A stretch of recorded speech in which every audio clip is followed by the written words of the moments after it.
And welcome back to another Behind the Screams installment here on the channel. I think this is Behind the Screams number 6, maybe. I'm not sure. I'm not keeping count really, but it might be 5 or 6, probably 6. This is something I do occasionally with random stories. Sorry, I'm just looking for the story. We're going to begin today with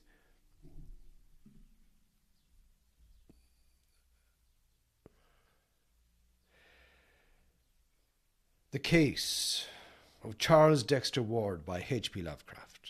This is a long, well, it's not long, but for the channel it is quite long. One of the longer works we have endeavoured upon. 51,000 words. It's a short novel by Lovecraft.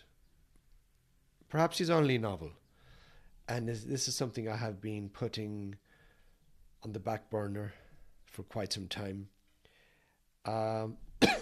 There's advantages and disadvantages to.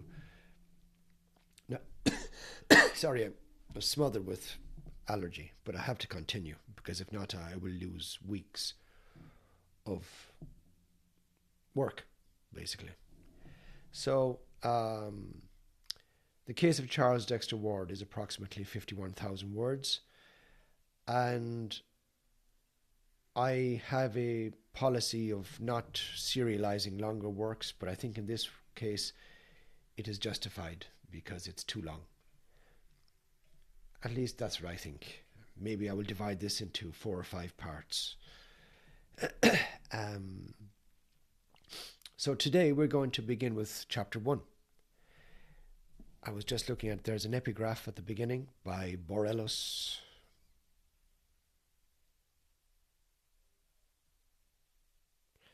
Archaic English, maybe 17th century, I'm not sure, I would have to check that.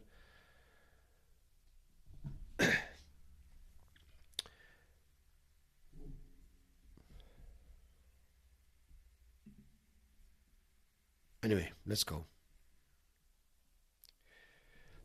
So if this is your first time here, welcome.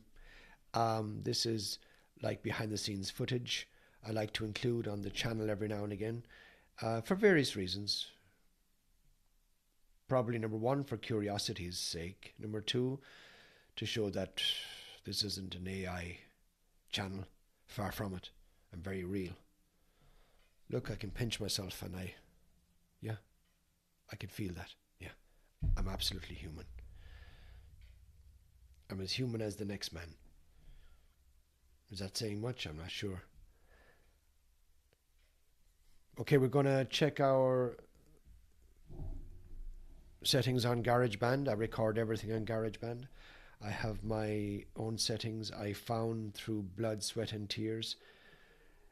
There was actually no blood involved. Tears, yes, I might have shed a few. Sweat, most definitely. It has taken a long time to find the settings that I have right now, and I've even taken a picture. I have it on my phone just in case. Just in case I lose my settings or for whatever reason. I don't rule it out. Okay. And if you have any questions along the way, maybe I should do a live sometime. I'm just not too comfortable with that. I just find it might be very boring for people. Lives are good for some content, but maybe for narration, classic horror stories, I'm not so sure. Let me know in the comments if you think that would be a good idea, and we could try it once and see. The problem is as well the time difference. Probably 80% of my listeners, viewers, subscribers are in the United States. The other 20% are scattered around the world. So there might be a time difference problem, but maybe not. I'm 6 hours ahead of New York, 9 hours ahead of LA. So maybe some weekend we could do something if you're interested. I'm not sure if that's something you would want to do. I'm not sure if it's something I would want to do. Anyway, we're officially recording.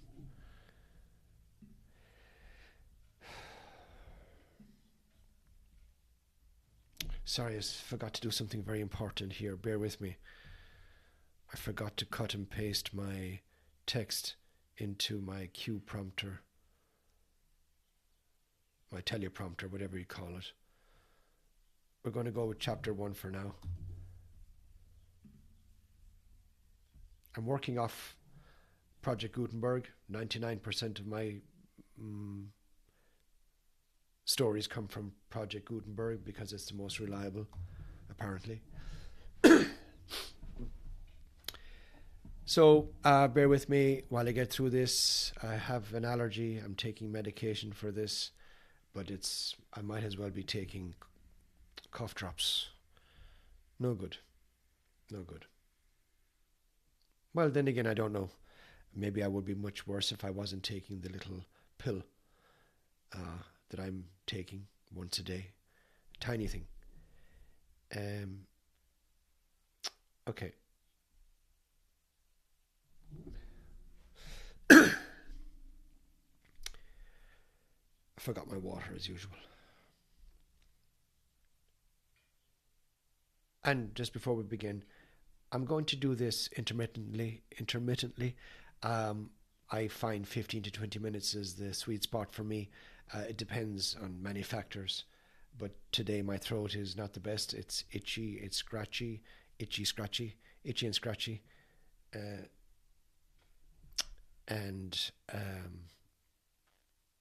sounds so familiar, itchy and scratchy. Where have I heard that before? Okay, anyway, let's kick off with this. It's unusual that I'm recording the behind the scenes footage again on another H.P. Lovecraft tale. This wasn't by design, it just happened to fall this way. Yesterday I recorded The Empty House by Algernon Blackwood, and my allergy was terrible, absolutely terrible. I just could not face the camera. It's difficult enough for me to face the camera, but yesterday wasn't an option, was not up to it. So I found a certain level of comfort in knowing that there was no camera involved. Today there is, so let's get on with this.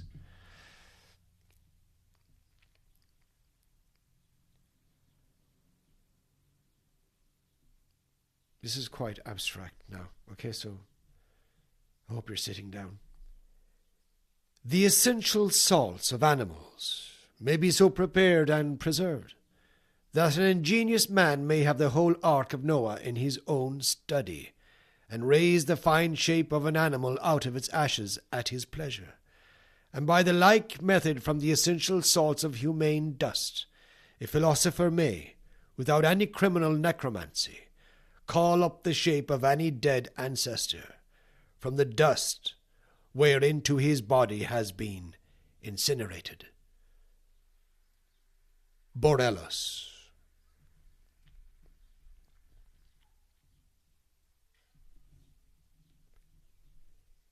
Chapter 1. A result and a prologue. From a private hospital for the insane, near Providence, Rhode Island, there recently disappeared an exceedingly singular person. He bore the name of Charles Dexter Ward, and was placed under restraint most reluctantly by his grieving father. The patient seemed oddly older than his 26 years would warrant. His face had taken on a subtle cast which only the very aged usually acquire. While his organic processes showed a certain queerness of proportion, which nothing in medical experience can parallel, respiration and heart action had a baffling lack of symmetry. The voice was lost, so that no sounds above a whisper were possible. Digestion was incredibly prolonged and minimized. The skin had a morbid chill and dryness, and the cellular structure of the tissues seemed exaggeratedly coarse and loosely knit. Even a large olive birthmark on his right hip had disappeared, whilst there had formed on his chest a very peculiar mole or blackish spot of which no trace existed before. Psychologically, too, Charles Ward was unique. His madness held no affinity to any sort recorded in even the latest and most exhaustive of treatises. and was conjoined to a mental force which would have made him a genius or a leader had it not been twisted into strange and grotesque forms. Only Dr. Willett, who brought Charles Ward into the world and watched his growth of body and mind ever since, seemed frightened at the thought of his future freedom. He had had a terrible experience and had made a terrible discovery, which he dared not reveal to his sceptical colleagues. Willett, indeed, presents a minor mystery all his own in his connection with the case. He was the last to see the patient before his flight, and emerged from that final conversation in a state of mixed horror and relief, which several recalled when Ward's escape became known 3 hours later. Just remembering now, I read this years ago. I'd completely forgotten about that. This is very familiar to me. That escape itself is one of the unsolved wonders of Dr. Waite's hospital. A window above a sheer drop of 60 feet could hardly explain it. Yet after that talk with Willett, the youth was undeniably gone. He had found Ward in his room, but shortly after his departure the attendants knocked in vain. When they opened the door, the patient was not there, and all they found was the open window with a chill April breeze blowing in, a cloud of fine bluish-grey dust that almost choked them. True, the dogs had howled some time before, but that was while Willett was still present, and they had caught nothing and shown no disturbance later on. Ward's father was told at once over the telephone, but he seemed more saddened than surprised. By the time Dr. Waite called in person, Dr. Willett had been talking with him, and both disavowed any knowledge or complicity in the escape. Only from certain closely confidential friends of Willett and the senior Ward have any clues been gained, and even these are too wildly fantastic for general credence. The one fact which remains is that up to the present time no trace of the missing madman has been unearthed.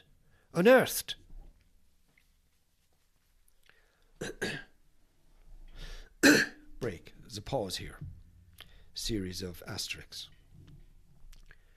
Charles Ward was an antiquarian from infancy, no doubt gaining his taste from the venerable town around him, and from the relics of the past which filled every corner of his parents' old mansion in Prospect Street, on the crest of the hill.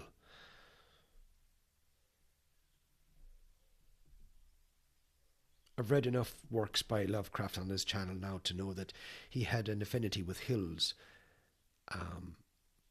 Many times he placed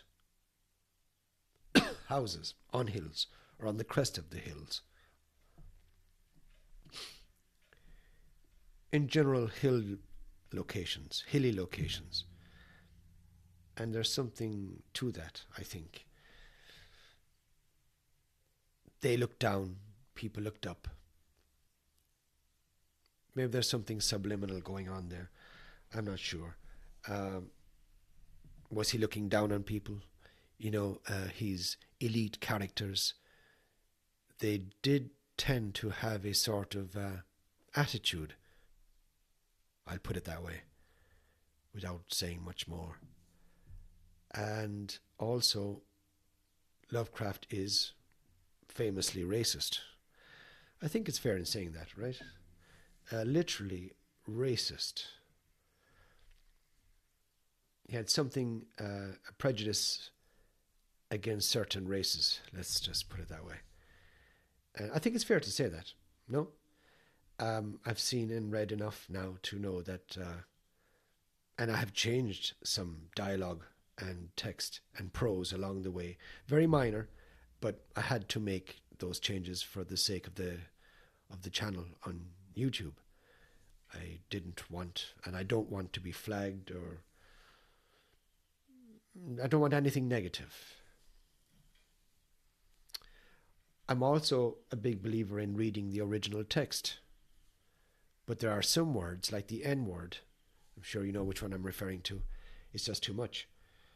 I go with my instinct on that matter and read what I can, but I have to cut out some of the more derogatory terms. I think everything should be taken in context, but the bots at YouTube don't appreciate context, historical or otherwise. Let's crack on with this.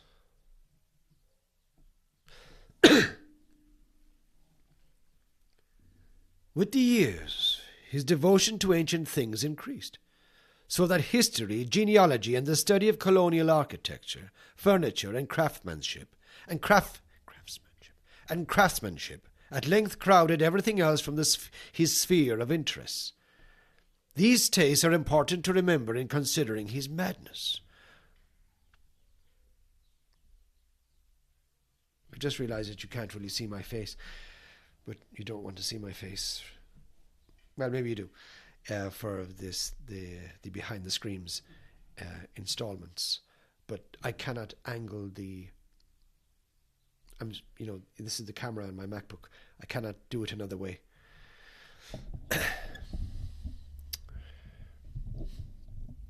What you see is what you get, quite literally.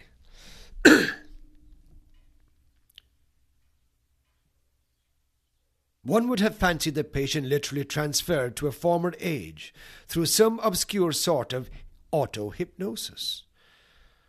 The odd thing was that Ward seemed no longer interested in the antiquities he knew so well.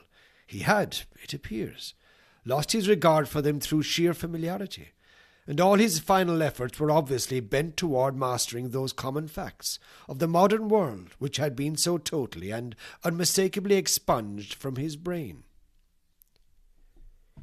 His whole program of reading and conversation was determined by a frantic wish to imbibe such knowledge of his own life and of the ordinary practical and cultural background of the 20th century, as ought to have been his by virtue of his birth in 1902 and his education in the schools of our own time. Alienists are of the dominant opinion that the escaped patient is lying low in some humble and unexacting position till his stock of modern information can be brought up to the normal. The beginning of Ward's madness is a matter of dispute among alienists. Dr. Lyman, the eminent Boston authority, places it in 1919 or 1920, during the boy's last year at the Moses Brown School, when he suddenly turned from the study of the past to the study of the occult, and refused to qualify for college on the ground that he had individual researches of much greater importance to make. It is, broadly speaking, undeniable that the winter of 1919-20 saw a great change in Ward, whereby he abruptly dropped his general antiquarian pursuits and embarked on a desperate delving into occult subjects, both at home and abroad, varied only by this strangely persistent search for his forefather's grave.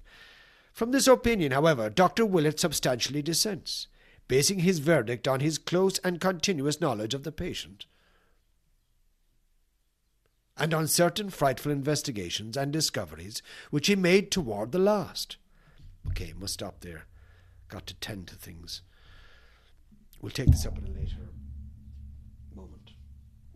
Over and out.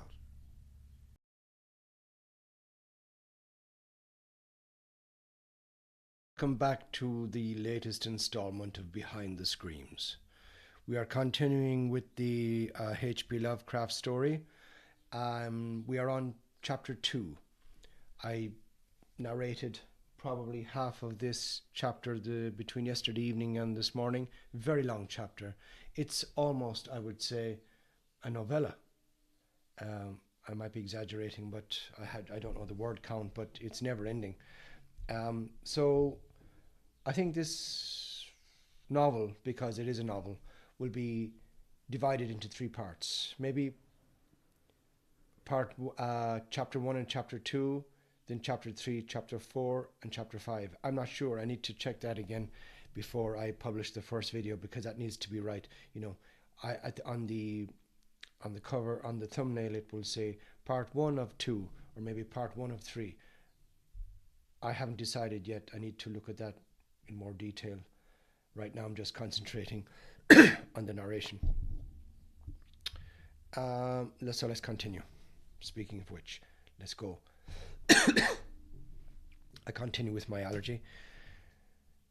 Nothing I can do about that. Okay, we're going to pick it up here, not even halfway through the chapter. Bear with me while I get everything ready on GarageBand. I love GarageBand. Probably mentioned that before, but that's all I use. I don't use anything else.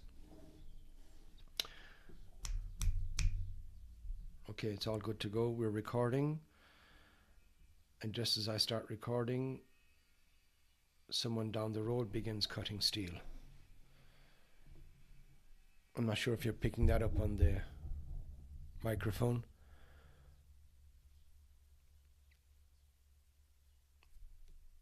Let's go. Whedon and Smith, of course, felt no doubt whatsoever of the significance of the thing, and indulged in the wildest theories concerning Curwen and his monstrous labours. The following spring, like that of the year before, had heavy rains, and the watchers kept careful track of the river bank behind the Curwen farm. Large sections were washed away and a certain number of bones discovered, but no glimpse was afforded of any actual subterranean chambers or burrows. Something was rumoured, however, at the village of Pawtuxet, about a mile below, where the river flows and falls over a rocky terrace to join the placid landlocked cove. The fisher folk about the bridge did not like the wild way that one of the things stared as it shot down to the still water below, or the way that another half cried out, although its condition had greatly departed from that of objects which normally cry out. That rumour sent Smith, for Whedon was just then at sea, in haste to the river bank behind the farm, where surely enough there remained the evidences of an extensive cave-in. Smith went to the extent of some experimental digging, but was deterred by lack of success, or perhaps by fear of possible success. It is interesting to speculate on what the persistent and revengeful Whedon would have done had he been ashore at the time. Okay, now we have a pause. Chapter 2 is broken down into various sections.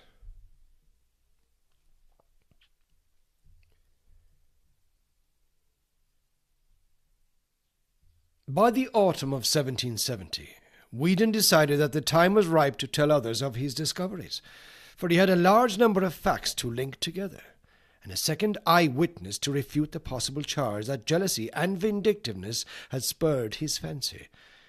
As his first confidant, he selected Captain James Matthewson of the Enterprise, who on the one hand knew him well enough not to doubt his veracity, and on the other hand was sufficiently influential in the town to be heard in turn with respect. The colloquy took place in an upper room of Sabin's Tavern near the docks, with Smith present to corroborate virtually every statement, and it could be seen that Captain Matthewson was tremendously impressed. Like nearly everyone in the town, he had black suspicions of his own anent. It's a new word for me, anent. Joseph Curwen. Hence it needed only this confirmation and enlargement of data to convince him absolutely. At the end of the conference he was very grave, and enjoined strict silence upon the two younger men. The right persons to tell, he believed, would be Dr. Benjamin West, whose pamphlet on the late transit of Venus proved him a scholar and keen thinker, Reverend James Manning, president of the college, ex-governor Stephen Hopkins, who had been a member of the Philosophical Society at Newport, and was a man of very broad perceptions, John Carter, publisher of the Gazette, all four of the Brown brothers, John, Joseph, Nicholas, and Moses, who formed the recognized local magnates,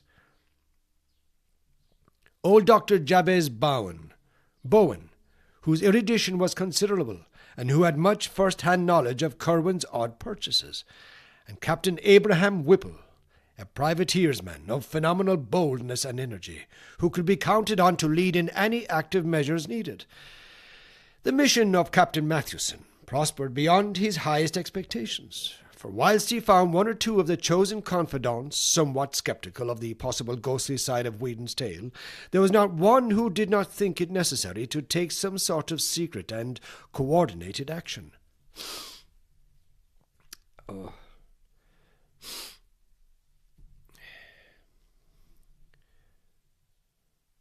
This year is terrible. The allergy is terrible. I never used to have.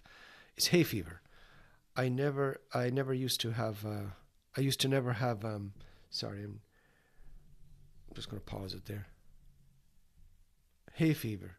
Well, that's a lie. I had it when I was a kid. Then I grew out of it, and then it returned. Maybe 5 or 6 years ago with vengeance. I think it's catching up for previous years because sometimes it leaves me.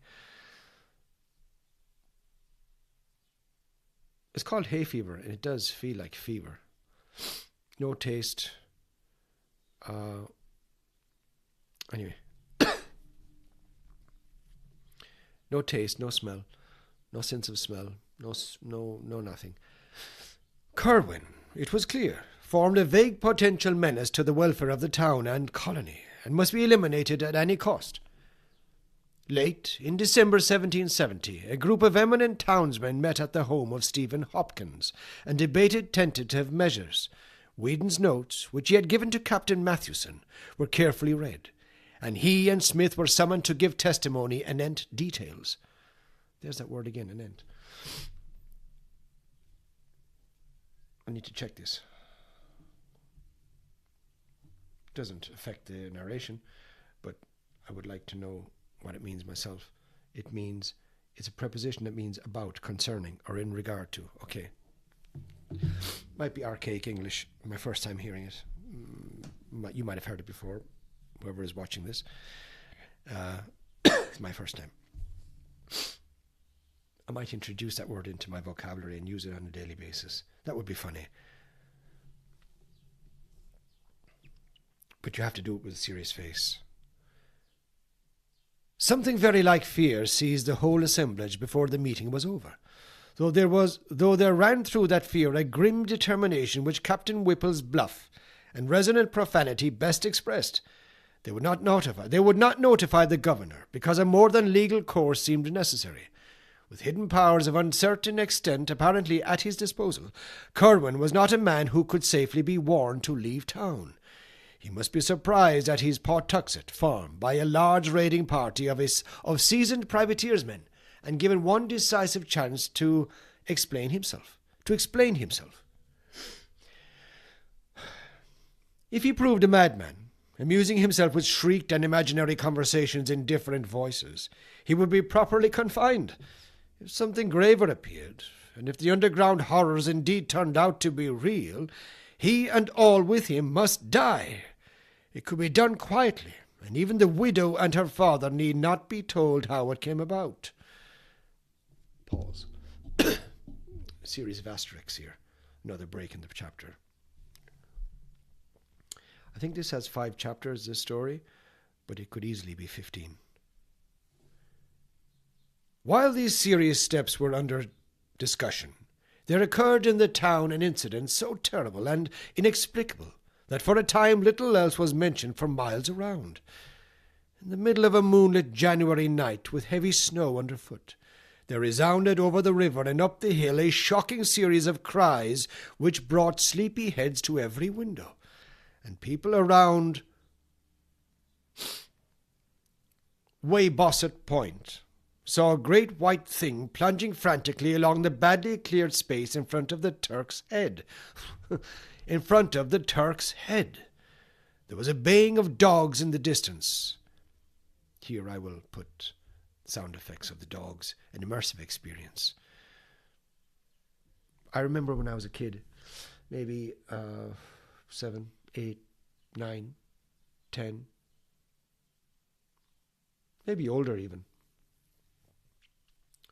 Kid. And into my early teenage years, I used to love listening to cassette tapes at night going to bed. I would go to bed and put on the cassette tape, and it was magic. And you know what? It still is today. But maybe back then I didn't realize how magical it was. I just know that I loved. We used to collect cassette tapes from Weetabix cereal. I think it was Weetabix, Kellogg's maybe or something. The Munch Bunch was one of the stories. Little Joe and the Sea Dragon. Oh, I still love that one. Little Joe and the Sea Dragon. I can just hear the narrator's voice right now. And some of the funny, the woman, I remember the woman shrieking when she saw the dragon. It was so funny. It sounded as if a mouse had just ran up her leg or something. It was just, her reaction was, it was funny. Well, I'm trying to think of other stories. Little Joe and the Sea Dragon, the Munch Bunch. There were 3 or 4 different cassette tapes as well. And, you know, they're on YouTube, if you look for them. I'm going to look for that later, and I'll let you know what it's called. I can't remember the title. Okay, I've wasted enough time with that. But I'm going to check that soon.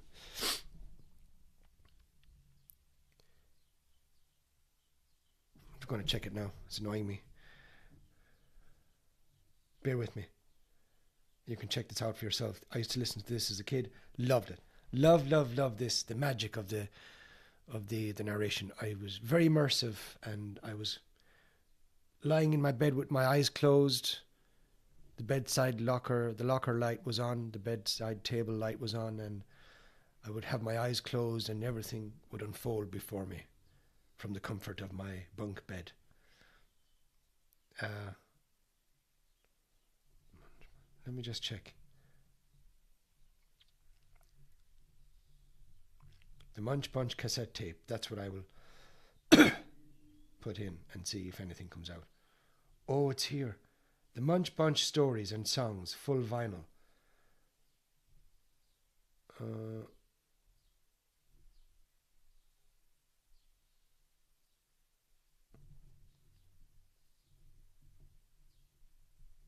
Sorry, this has got absolutely nothing to do with the narration of the story. Oh, maybe I shouldn't play that. There might be some kind of copyright thing. You have to watch everything these days. And it's not something I control very well.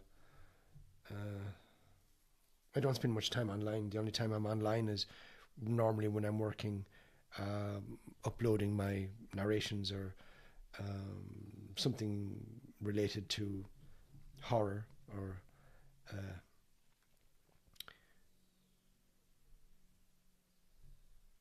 I need to dig further. Runny nose, no.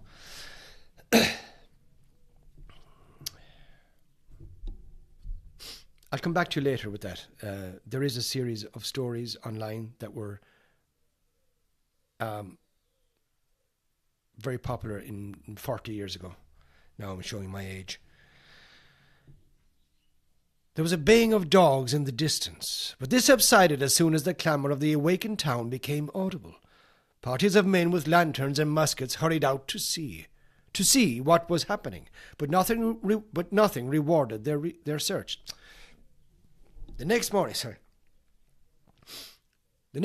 however, a giant muscular body, stark naked, was found on the jams of ice around the southern piers of the Great Bridge, where the long dock stretched out beside Abbott's Distal House. And the identity of this object became a theme for endless speculation and whispering. It was not so much the younger as the older folk who whispered, for only in the patriarchs did that rigid face with horror bulging eyes strike any chord of memory. They, shaking as they did so, exchanged furtive murmurs of wonder and fear, for in those stiff, hideous features lay a resemblance so marvellous as to be almost an identity, and that identity was with a man who had died full 50 years before. Ezra Whedon was present at the finding, and remembering the baying of the night before, set out a long way Bosset. I'm not sure if I'm pronouncing that right. on my nose, set out along Weybosset Street and across muddy Dock Bridge, whence the sound had come. He had a curious expectancy, and was not surprised when, reaching the edge of the settled district, where the street merged into the Pawtuxet Road, he came upon some very curious tracks in the snow. The naked giant had been pursued by dogs and many booted men, and the returning tracks of the hounds and their masters could be easily traced. They had given up the chase upon coming too near the town. Whedon smiled grimly, and as a perfunctory detail traced the footprints back to their source. It was the Pawtuxet farm of Joseph Kerwin, as he well knew it would be, and he would have given much had the yard been less confusingly trampled. I'm going to stop there. I was starting to hallucinate. What I mean by that is that I see the screen, but all the text on the prompter, the cue prompter, the teleprompter, whatever it's called, that are slowly rising, it just become all jumbled into one, and it just becomes more difficult to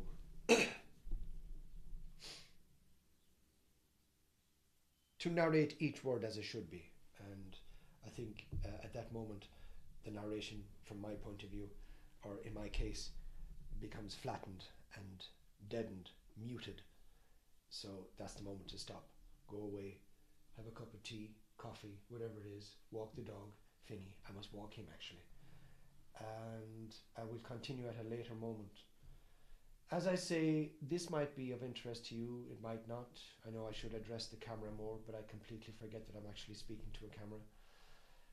I think I'm speaking to myself actually. So where was I? Okay, we're going to stop it there. So right now I have 1 hour and 5 minutes of unedited narration. That includes chapter 1 and up to now in chapter 2. That's quite long. I debated whether uploading this as one complete story on YouTube, but I decided for 3 longish parts instead. Why? I'm not really sure. Sometimes I think, what would I like if I'm listening to a story, I'm driving along, and I want to listen to a story on YouTube? What do I...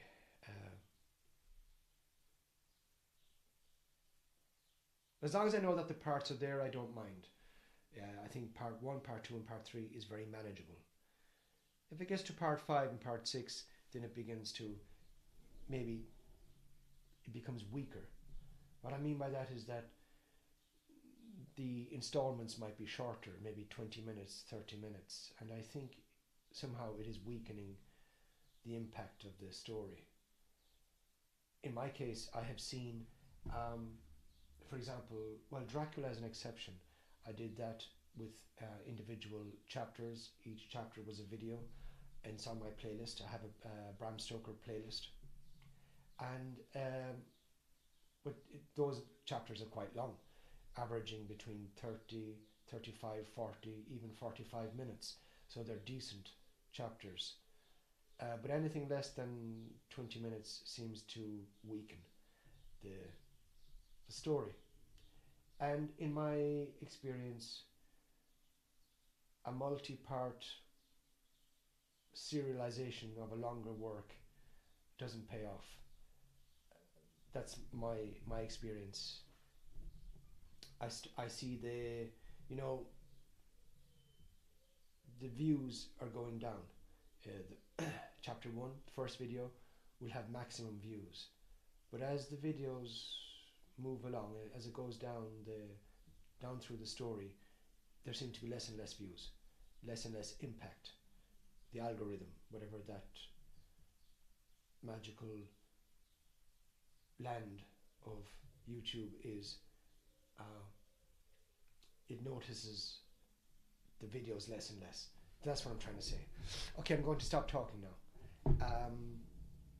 and we'll talk to you at a later moment. Take care.